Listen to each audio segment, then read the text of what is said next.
Astro Bot is a really good game with really good graphics and, most importantly for this video, really good outfits. There are 20 outfits in Astro Bot, and basically all of them are references to past PlayStation games. So I'm gonna rank all of them and explain all of their origins. I hope you enjoy, and if this does well, I kinda wanna rank every secret bot from this game. So like and subscribe if you wanna see that.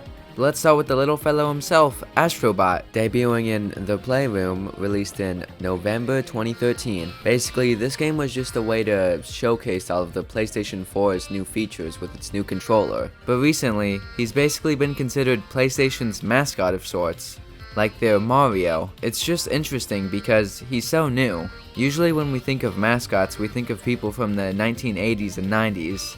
But right now, we're seeing this guy make a name for himself and rise in popularity live. And since his debut, he's basically stayed the same, but with more polish. And I think the version we have in this game is pretty good. It's a little problematic because he's pretty much a blank slate for other PlayStation IPs to be put on top of him, but that blank slate looks pretty clean, so 6 out of 10. But now I'll be ordering these outfits from oldest to newest. So next we have an outfit based on PaRappa from PaRappa the Rapper, which was released all the way back in December 1996. And this game surprisingly has a fan base to this day, mainly through all the memes it's generated, so it's really cool seeing some representation from this game in this way. But this game was basically Friday Night Funkin' before Friday Night Funkin', a classic rhythm game following the titular character as he tries to become a hero. And as an outfit for this game, I think the Astro Bot looks really good with PaRappa's outfit, and it's translated into this style really well, so honestly, 9 out of 10. Next up we have a racing outfit inspired by Gran Turismo, which was released in December 1997. Gran Turismo is arguably the most consistent racing simulator. It is to racing simulators what 2K is to sports. Every new game is basically the same, but with more polish. But moving to the outfit, I think Astro Bot looks pretty drippy in this racing uniform. It's very slick and clean, so 7 out of 10. But the last outfit inspired by a game from the 1990s, we have an ape outfit, inspired by Ape Escape, which was released in June 1999. I guarantee you've seen one of these apes before. These were the minions before the minions. But basically, the goal of Ape Escape is to capture apes who, you guessed it, escaped, by using cool gadgets and stuff, while they run around. And this outfit goes hard as hell. It's like it was made for this game. But that's honestly more so a compliment towards the original ape design from Ape Escape, because it's so universal that it would probably look good in any style. 10 out of 10. The next outfit, based off of the cult classic, is an eco outfit, debuting from the game with the same name in September 2001. But this was, from what I could tell, a platformer of sorts, where you had to solve puzzles and stuff to progress through the story. But unfortunately, this game is a little before my time, but I can respect the deep cut.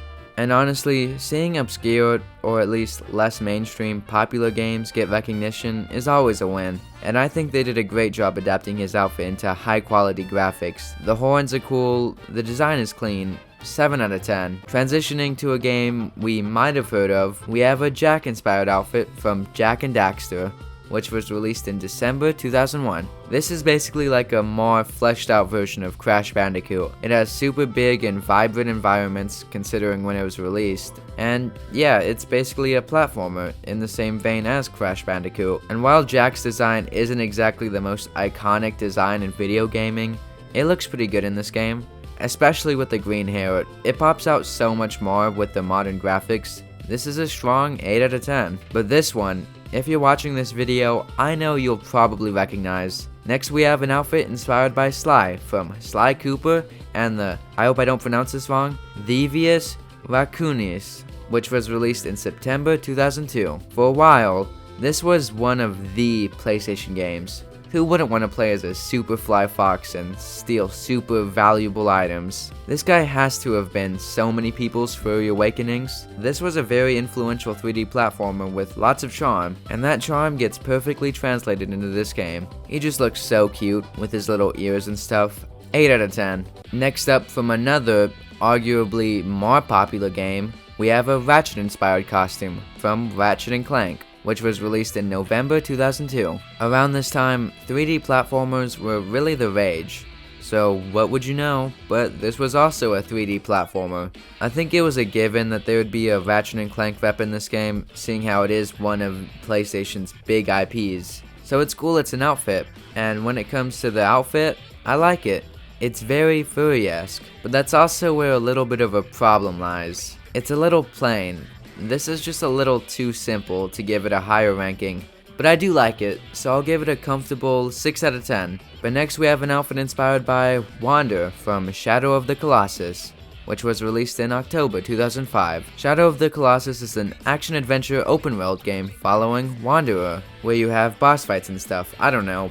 Basically, I just see this outfit as just a downgrade from the Eco outfit. They look basically the same, but the Eco outfit just has colors that pop out way more. I get that it's the aesthetic of the game, but this just looks a little too muted and bland for my liking. 5 out of 10. Next up we have an outfit inspired by Cat from Gravity Rush, which was released in February 2012. Gravity Rush is an action-adventure game which has the gimmick of gravity manipulation, so you can change how gravity affects you and stuff. I really like this outfit. It looks pretty anime, but Astro Bot pulls off the outfit really well. 8 out of 10. But now we're basically in the modern era of PlayStation IPs, because we have an outfit inspired by The Infected from The Last of Us, which was released in June 2013. The Last of Us, if you haven't heard of it, is an apocalypse game where you have to survive. Basically, a zombie apocalypse, but they're called fungus. But yeah, it's mainly known for its amazing story, and this is probably my least favorite outfit. The Last of Us doesn't work in such a cutesy art style,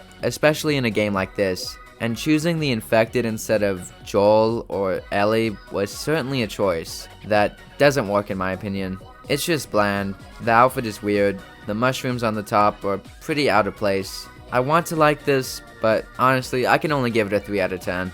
But our last collaboration outfit is inspired by The Hunter from Bloodborne, which was released in March 2015.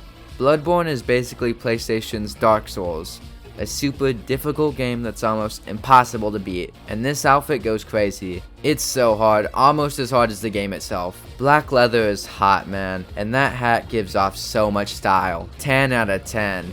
But we have 8 costumes left, and they're all original to this game, so I'll go over those now. But the most interesting of these, we have Retro Astro Bot, inspired by the graphics of the classic PlayStation 1 and 2. I think costumes like these are pretty hit or miss, but this is pretty good, and honestly, if Astro Bot was created in this era, he probably would have been iconic, so 8 out of 10. Next up, we have a solid gold Astro Bot outfit. The gold is really clean and really ugly at the same time, because gold is not something you can look at for a long time and it still looks good. So basically, the longer you look at it, the uglier it gets. So 5 out of 10. Next we have a generic cow outfit, which sure is cute, but it's just unoriginal. Doesn't really stand out, you know? 5 out of 10. And I feel the same way about this teddy bear outfit, but this honestly looks a bit worse, just because it looks a bit goofy with those huge ears. 4 out of 10. And our last animal one, a red panda outfit. This is probably the best of the few, just because red pandas are cute and still super underrated, but again, it just blends in and feels like it's here just to increase the outfit count. 6 out of 10. The next outfit,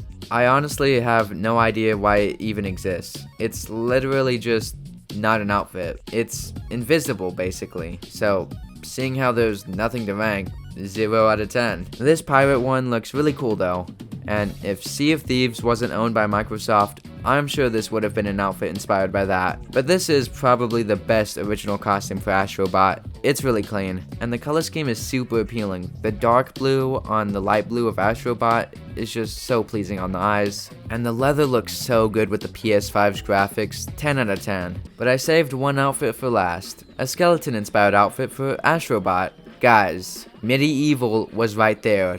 Medieval would have fit right in with Jak and Daxter and Ratchet Clank. I don't know why he wasn't a costume for Astro Bot. Medieval was an action-adventure game released in October 1998 and is one of the more popular PlayStation IPs. Popular enough to appear as a costume in this game, instead of this generic skeleton. Well, the skeleton is pretty cool I guess, but Sir Daniel Fortescue from Medieval would have been so much better. Still a strong 8, honestly. I do like the costume, I'm not gonna lie, I do like the costume. It is is cool. But Sir Daniel Fortesque would have been a 10. But that's every costume. Like I said, I kinda wanna rank just every secret bot, so if this does well, then expect that. And like and stuff if you wanna see it. But thanks to my members, Mini-Me and Rainbow Slayer, and as always,